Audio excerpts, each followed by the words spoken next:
Il-Gvern irrifjuta talba għal kopja tal-kuntratt ta' Neville Gafà li dwaru hemm misteru dwar x'inhu xogħlu. Din it-talba saret minn The Malta Independent permezz tal-att dwar il-libertà tal-informazzjoni fit-2 ta' Lulju, dan wara aktar minn 7 xhur ta' mistoqsijiet mingħajr tweġiba mill-Gvern u kif ukoll minn Gafà nnifsu. Il-kopja tal-kuntratt ta' Gafà kienet mitluba flimkien ma' informazzjoni dwar liema ministeru jew entità Gafà jaħdem fihom u f'liema kapaċità u qed jagħmel dan. Lejn tmiem Ġunju li għadda Joseph Muscat ammetta konferma li Neville Gafà, il-persuna li jismu kien implikat fl-iskandlu tal-viżas mediċi, irrappreżenta lill-Gvern f'laqgħat li saru bejn uffiċjali tal-Gvern Malti u dawk tal-Gvern Libjan.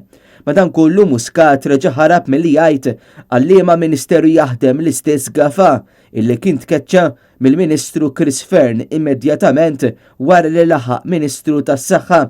Dakinhar Muscat ammetta biss li l-istess Gafà ħadem f'isem il-Gvern Malti. He's employed by government, issa l-kuntratt tiegħu ma nafx xejn għax mhux disponibbli għalija li noqgħod narah issa. Bekk Joseph Muscat ħarab milli jgħid ma' liema ministeru huwa impjegat Neville Gafà. Iżda ftit jiem wara Joseph Muscat ftakar li Gafà kien ilu xhur jaħdem fl-istess uffiċċju miegħu.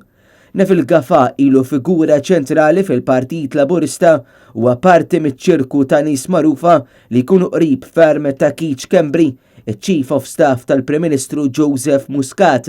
Gafà kien implikat fl-iskandlu tal-viżas mediċi lil numru ta' refuġjati Libjani, eventwalment tkeċċa mill-Ministeru tas-Saħħa.